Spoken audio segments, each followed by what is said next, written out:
Hi everyone, welcome to our video presentation on future prospects, brought to you by Connections. In this presentation we will be covering your options for after sixth form, some information about the labour market or job market in Essex, where to find apprenticeships, and how to COVID-proof your CV. There are a few different options available to you after you leave sixth form, and you need to decide which is best for you. You might get advice from friends and family, and teachers, or a careers advisor to help you weigh up the pros and cons of each. Let's talk about apprenticeships.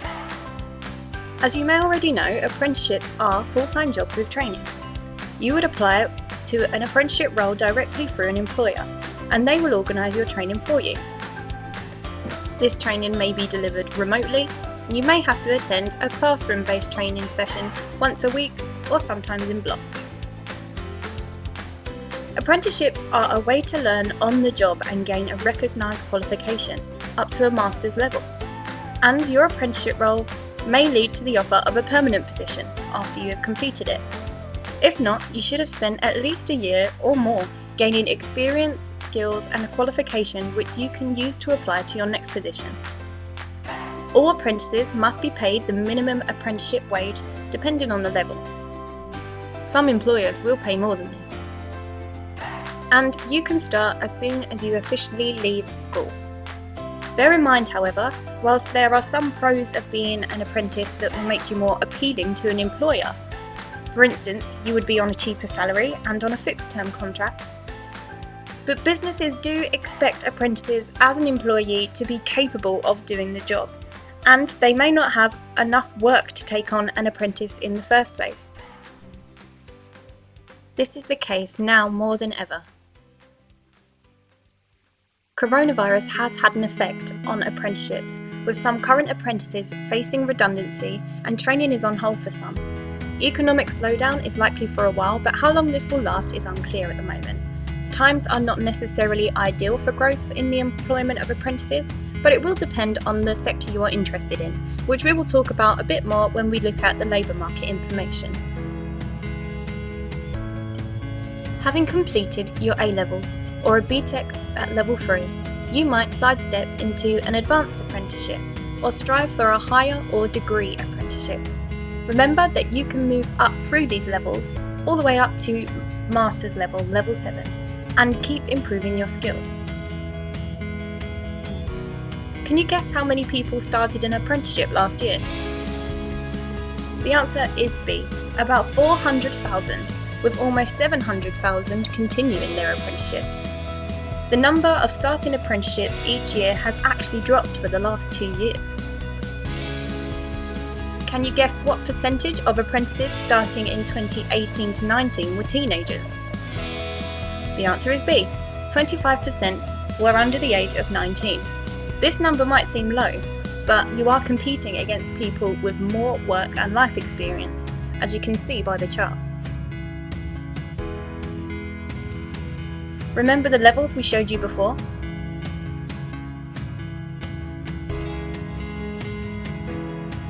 Can you guess which level is most common?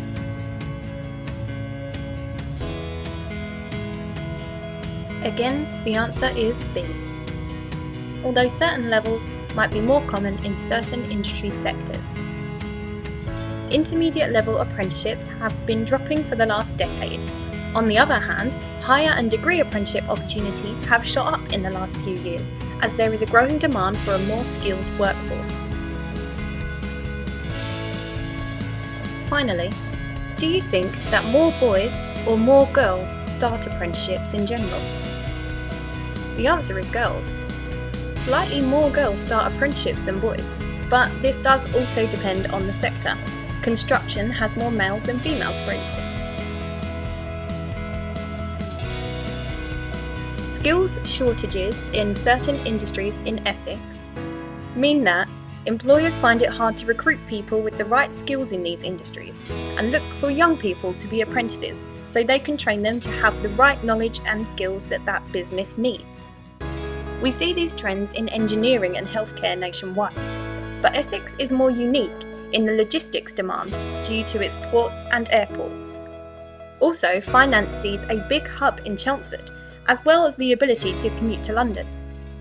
This means it might be easier to find a local apprenticeship opportunity in these sectors. Between 2011 and 2018 to 19, the retail and commercial enterprise sector saw the biggest fall in the proportion of apprenticeships starting. In 2018 and 19, 13% of all starts were in retail and commercial enterprise. That's a fall from 21% in 2011 and 12. With lockdown closing high streets, shopping habits have changed, with more online shopping. And we are likely to continue to see high street shops struggle. In contrast, the health, public services and care sector has had the largest increase over the same time period. 21% in 2011 and 12 to 25% in 2018 to 19. Again, coronavirus will have had an impact on this. Just take a look at the rate of change throughout Jan to April this year in this infographic. Of course, health and social care workers have been our heroes throughout this pandemic, and with increasing demand in the sector, as this demonstrates, we might anticipate a continued growth in apprenticeship roles at higher and degree level.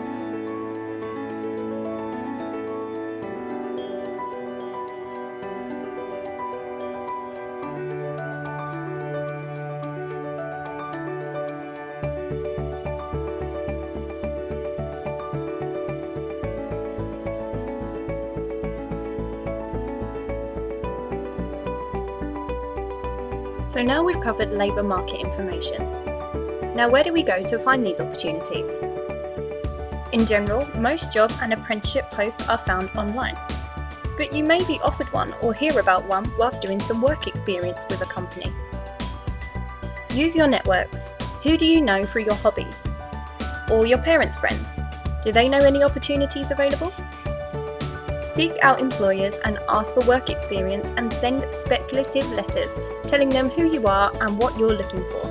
Of course, you could sign up to a job agency who will match you with relevant opportunities. And you can attend recruitment fairs to talk to employers directly. As mentioned, most apprenticeship opportunities are posted and found online, and there are some useful websites for your search. Here are our recommendations. First of all, the government website, findapprenticeship.service.gov.uk/apprenticeships. notgoingtouni.co.uk/apprenticeships. allaboutschoollevers.co.uk and ratemyapprenticeship.co.uk. Now let's move on. How to COVID-proof your CV. Undoubtedly, lockdown has challenged us all in different ways, and for many people and employers, these have been extremely difficult times. But how can we put a positive twist on this going forward? It's important to remember that lockdown has been a challenge that you have overcome. So, of course, while this has been a time of uncertainty for everyone, what have you learnt about your ability to cope? Have you found this time to be constructing or liberating?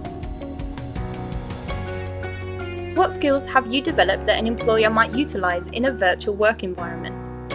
How will you cope with working from home, as these new working practices are likely to have permanently transformed the way people work? Have you learnt a new skill? Done any volunteering? Helped out a family friend? These are all positive and proactive things that you can add to your CV. Finally, what has given you hope in this situation? Who or what has inspired you? How will you build on this and act on this inspiration? Can this be valuable to a future employer? Whilst there are some additional things to think about, the same general tips still do apply for CVs and applications for jobs and apprenticeships. The general advice would be to check your email regularly when you're applying, and make sure your email address is professional. Remember to tailor your CV to each application. and use the job description or person specification as a checklist for your applications as well as your supporting statements. Always get feedback to make changes. You might ask a teacher or your careers advisor. Always ask for your referee's permission, and research the company and why you want to work for them. And keep a record of the applications you have made. There is loads of stuff on the internet to help with CVs and applications. And don't forget to talk to friends, family, teachers and careers advisors. So now we have covered your options for after sixth form, labour market trends in Essex and how they might affect those options, how to search for job and apprenticeship opportunities, and some CV tips. Your next step is to do some research into the opportunities available and improve your CV. If you would like to talk to a Connections Careers Advisor, do feel free to contact your in-school careers advisor directly. Otherwise, you can contact us at connections@southend.gov.uk and follow us on Facebook at Southend Connections and Twitter at ConnectionsSouth1.